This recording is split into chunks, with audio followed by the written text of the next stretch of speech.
Look, Monster Hunter games, broski. I'll be very honest, it's never been about the story itself. I mean, yes, of course, there is some overarching reason as to why you should be eradicating the population of freaking Rathalonians, Rathaloses, but it's never been this dramatic as it is in Monster Hunter Wilds. So, do we actually need this kind of storytelling in Monster Hunter? Or is it just something that Capcom decided all of a sudden to do to kind of add this saddle of narration into a game that doesn't really need one? Look, broski, Monster Hunter has always had a story, but it's never the focus, of course. The older games basically just had you be like, broski, but this monster right here, go kick its teeth in, alright? And honestly, that kind of did work. Even in Monster Hunter World, as well as Rise, where they leaned more towards into cinematics, it was still just track the monster, fight the monster, and just rinse and repeat. That was fine, because the game wasn't about lore-dums. It was about mastering weapons, learning attack patterns, and getting better at the freaking game. But Wilds,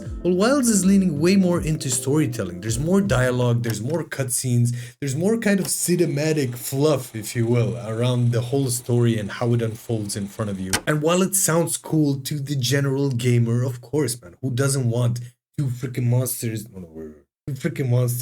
battling it out between each other and see who comes out on top while you just sit there chowing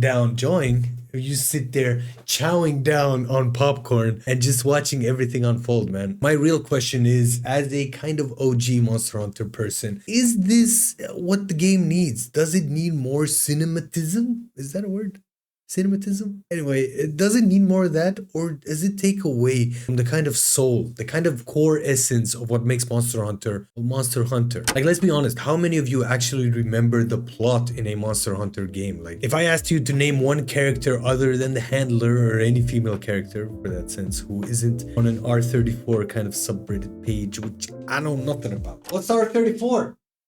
Anyone? Here's the thing, here's my kind of 2 cents on the story. You know how Call of Duty, the campaign, kind of feels like an extended tutorial of sorts, of teaching you kind of the weapons, mechanics, how the movement works, and all of that jazz that goes with it. It feels like Wilds is kind of similar in a sense where it's teaching you while holding your hand, a bit too much if you ask me, but it's holding your hand, showing you kind of the ropes before you get to master rank. And that's an issue, because what about the new player experience in this sense, where they might get the wrong kind of idea of what Monster Hunter is at its core? It's not a cinematic experience, it's more a kind of find a monster, let it kind of dunk on your ass for 2 seconds flat, or 2 hours in my case, and then move on. But for the new player experience, in Wilds, the pacing just feels off in general. It feels a lot slower than it did in previous games, which might either be a good or a bad thing depending on who you ask, of course. But for me, a person who's played a bunch of World, a bunch of Rise, a bunch of Wilds now, like comparing all of those games as well as older Monster Hunter games in general, which there are so many Monster Hunter games out there that were way more hardcore than they are now. And with the introduction of World, I feel like that made it more kind of generic, and then Rise kind of implemented on that, and then Wilds now feels like the most generic Monster Hunter game there is. And I do understand why. I mean, Capcom has got to make their bread, of course, and they kind of made it into a AAA series now of, it's a blockbuster hit. I mean, the sales numbers, they kind of speak for themselves, so it's weird to see. As a kind of, I'm not a veteran of Monster Hunter, but I've played a bunch of Monster Hunter games, and I do enjoy them a lot. It feels weird to play through Wilds, because first of all, the difficulty, let's mention the difficulty quickly, because I feel like that is a topic that should be discussed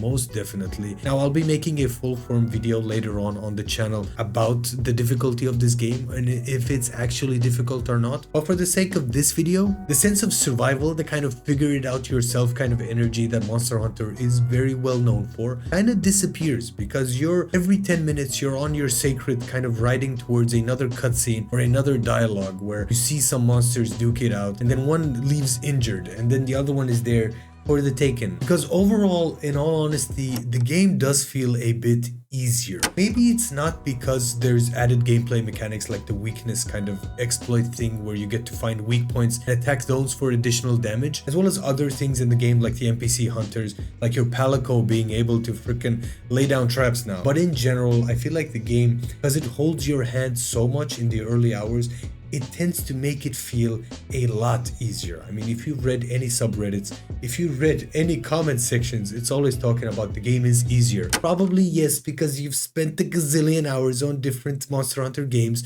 so it's expected that you're good at the game. But for the new player, kind of new player experience, and I had to ask a few kind of new players to get to know their point of view in this, and I was reading comments as well, of course.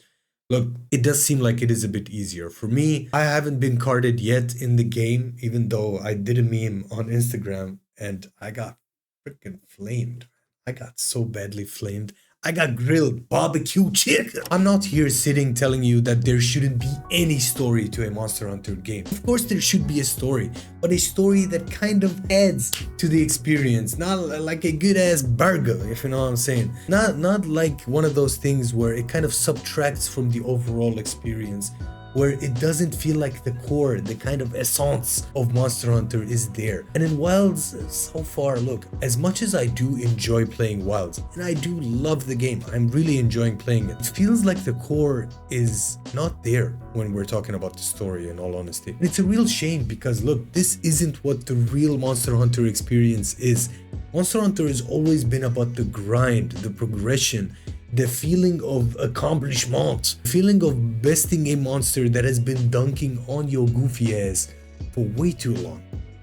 Way too long. Like, what the hell is that even fish monster thing? How is it so strong? If the bigger story expands to on the experience, I'm all for it, man. I always love a good RPG with a good, deep, immersive story. But if it takes away from the overall experience because it wants to be more cinematic, then that's gonna cause issues, of course. And you've seen a bunch of people online talking about the issues that they've had with this game, about the difficulty. Reviewers, I feel like all those big name reviewers, they haven't got to master rank or the late game or the end game, let's say, post credits, because then it tends to get difficult. What I've understood is tempered monsters, they are difficult to beat, even for veteran players. Some people, look, dual blade users, hunting horn users, lance users, bow users, man, there's 13 different weapons. Some of them are just OP as frig, man. So don't listen to these people.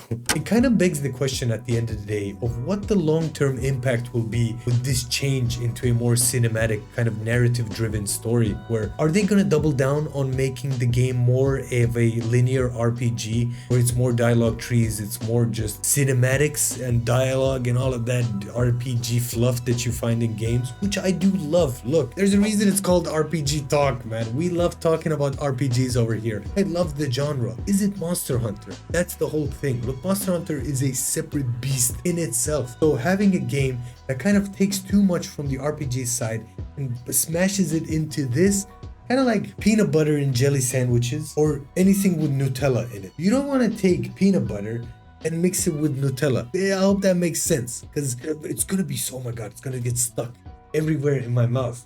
I can already feel it. Peanut butter at the top, Nutella at the bottom.